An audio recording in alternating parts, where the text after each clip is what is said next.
নমস্কার বন্ধুরা, আশা করছি আপনারা সকলে ভালো আছেন এবং সুস্থ আছেন। নতুন একটি ভিডিওয়ে আপনাদের স্বাগত জানাই। আজ আমরা চলেছি গায়ত্রী আশ্রম, যেটি লাহিড়ী বাবার আশ্রম থেকে 1.1 কিলোমিটার দূরে অবস্থিত। আপনারা লাহিড়ী বাবার আশ্রম ঘুরে সেখান থেকে টোটো বা অটো ভাড়া করে চলে যেতে পারেন গায়ত্রী আশ্রম। ব্যান্ডেলের রাজহাটে অবস্থিত গায়ত্রী আশ্রম একটি শান্ত ও মনোরম পরিবেশের আধ্যাত্মিক কেন্দ্র।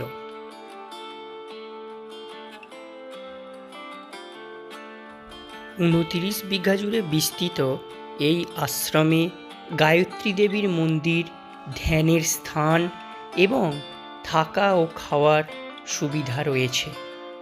প্রতিদিন সকাল 6টা থেকে দুপুর 1টা এবং বিকাল 4টে থেকে রাত 8টা পর্যন্ত এই আশ্রম খোলা থাকে, যেখানে পর্যটকরা শান্ত পরিবেশ উপভোগ করতে পারেন।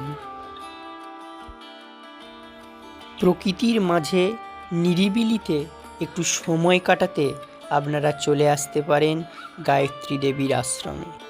এই আশ্রমটি হরিদ্বারের শান্তিকুঞ্জের অনুকরণে তৈরি হয়েছে।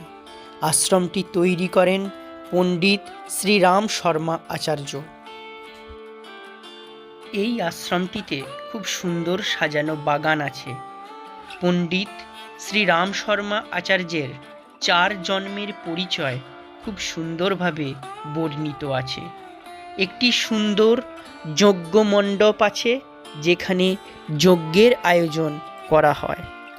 এখানে গোশালা আছে, যেখানে গোমাতাদের দেখাশোনা করা হয়। আপনারা ব্যান্ডেল স্টেশন থেকেও টোটো বা অটো করে এই আশ্রমে আসতে পারেন। ব্যান্ডেল স্টেশন থেকে এই আশ্রমের দূরত্ব প্রায় 5 কিলোমিটার।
এটি কেবল একটি মন্দির নয়, একটি আধ্যাত্মিক কেন্দ্র হিসেবে পরিচিত, যেখানে সকাল ও সন্ধ্যায় গায়ত্রী মন্ত্র পাঠ করা হয়।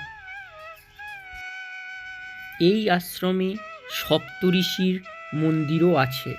এছাড়া পরম রাম ভক্ত শ্রী হনুমানজি এবং গায়ত্রী আশ্রমের প্রতিষ্ঠাতা শ্রী রাম শর্মা আচার্য এবং গায়ত্রী মাতা এবং শ্রীমতী ভগবতী দেবীর সুন্দর সুন্দর প্রতিমূর্তি এখানে গড়ে তোলা হয়েছে। আপনারা একটু হাতে সময় নিয়ে আসবেন এবং গোটা আশ্রমটি ঘুরে দেখবেন, খুবই ভালো লাগবে।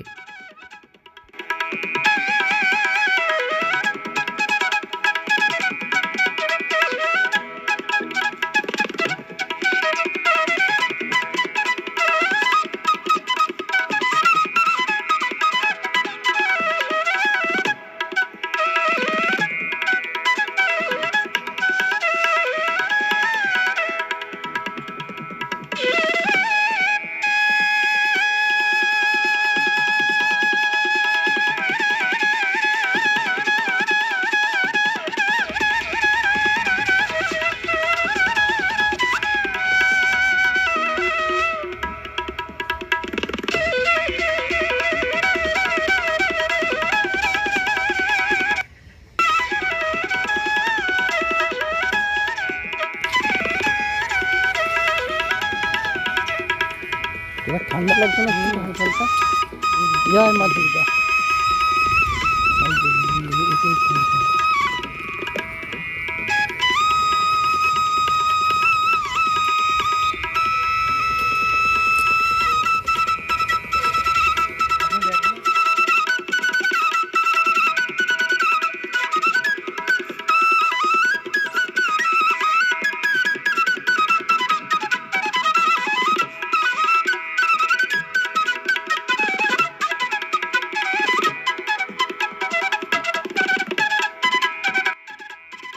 ভিডিওটি কেমন হয়েছে অবশ্যই কমেন্ট করে জানাবেন। যদি ভালো লাগে লাইক করবেন, শেয়ার করবেন এবং সাবস্ক্রাইব করবেন। ভালো থাকুন, সুস্থ থাকুন। নমস্কার।